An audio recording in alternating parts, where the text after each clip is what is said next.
yaan mingisto soo adeegsan yaan meel soo adeegsan yaan hubka ka soo qaadan si qarankii Soomaaliyeed loo burburiyo yaa waay idan Soomaalida waa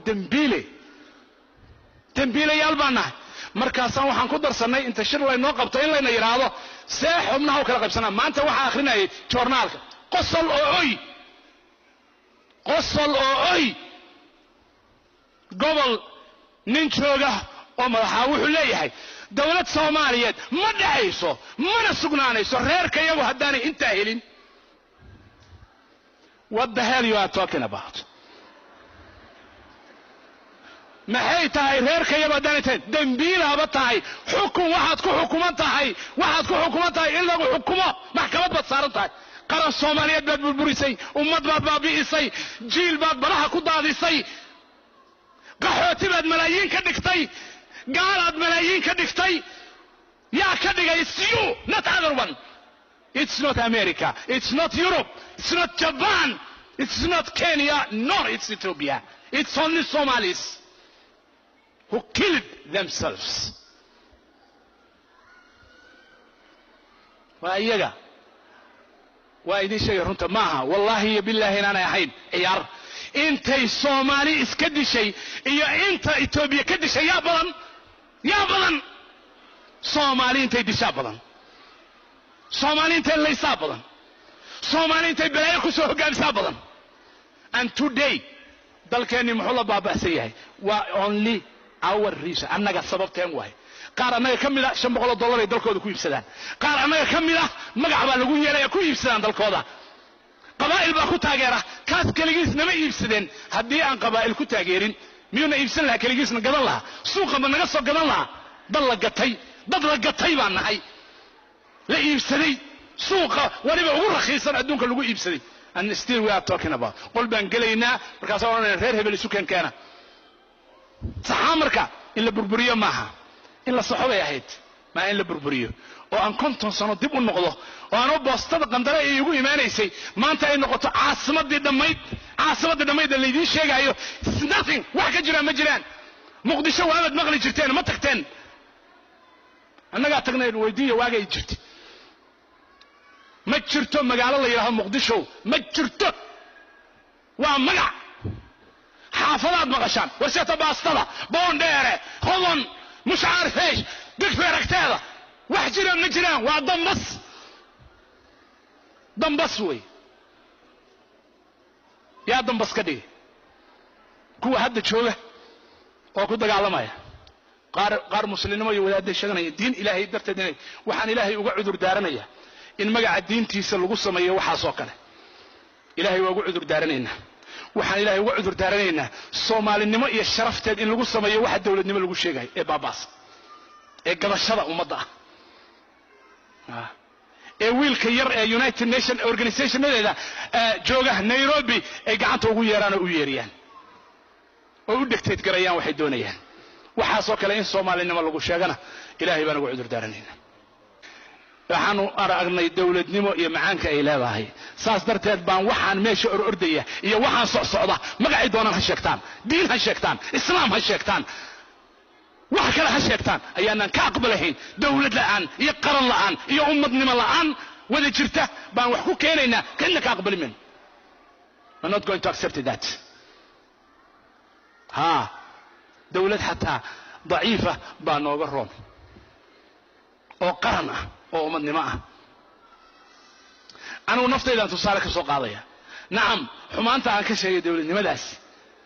baa haddana waxaan dareemayaa fakhriga ay lahayd wanaaga ay lahayd dawladnimo iyo qarannimo dalkayga markaan joogay 1972 tusaale yar haddaan soo qaato naftayda that is example way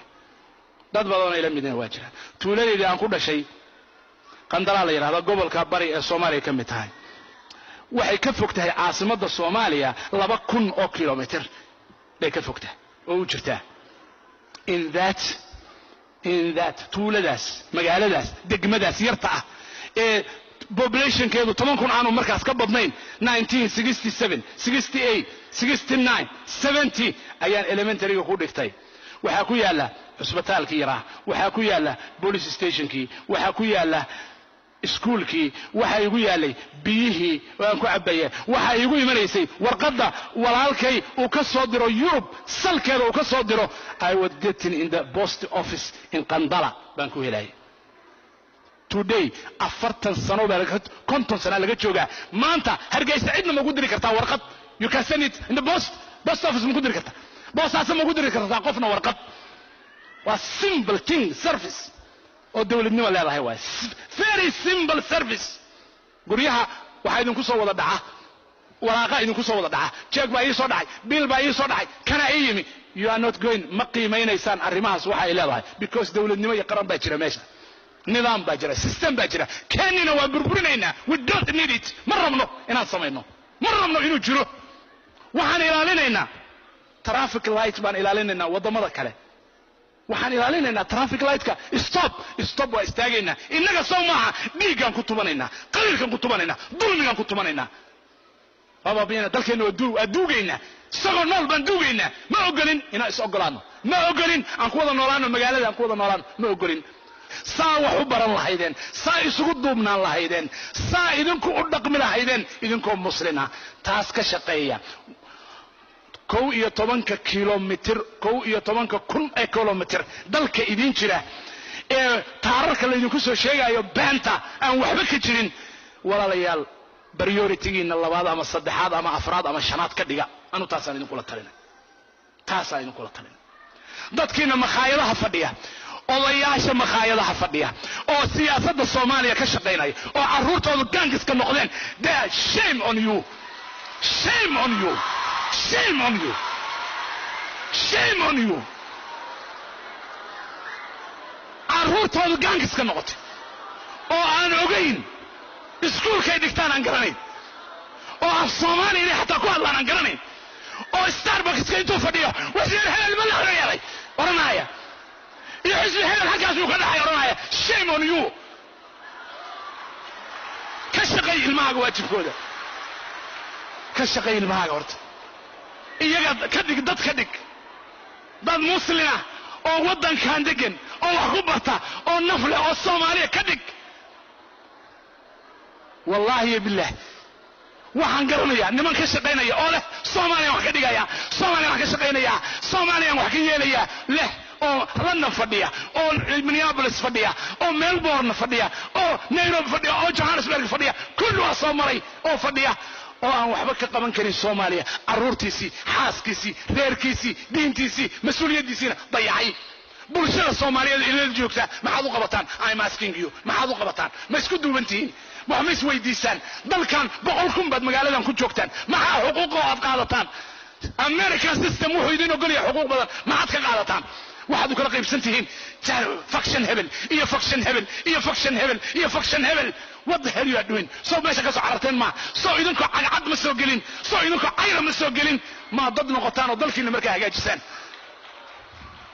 ma dad noqotaan walaalayaal marka dhageysta billahi alaykum sheeka baraleedin la inna la iman billahi alaykum umadana yaa la dhumin billahi alaykum ilaahi baa idinku dhaariyay ilaahay ha laga boqo Soomaaliya ilaahay ha laga boqo haddaynan isbedelin wallahi alladhi la ilaha ghayru inaan wax isbedelihin xaaladanu inaan isbedelin anu warkayga intaas idinku soo gabagabeynaya idinkana Soomaaliya idinka wax ka dhigi kara hadda doonaysaan inaad dawlado badan baa adduunka dibadda laga dhis anigu waxaan hal shay baan idin akidayaa dadka halka wax ka sugaysaan wax idin ma soo wadaan wallahi inaan wax idin soo wadi wallahi inaan idin ka fikirayn wallahi balaad ku dhimateen kuwa kale wadaday soo hayaan saxaraha Libiya ku dhinteen balaha Talyaaniga ku dhinteen qaxootiga Kenya ku jiraan malaayiin yaa ka fikiraya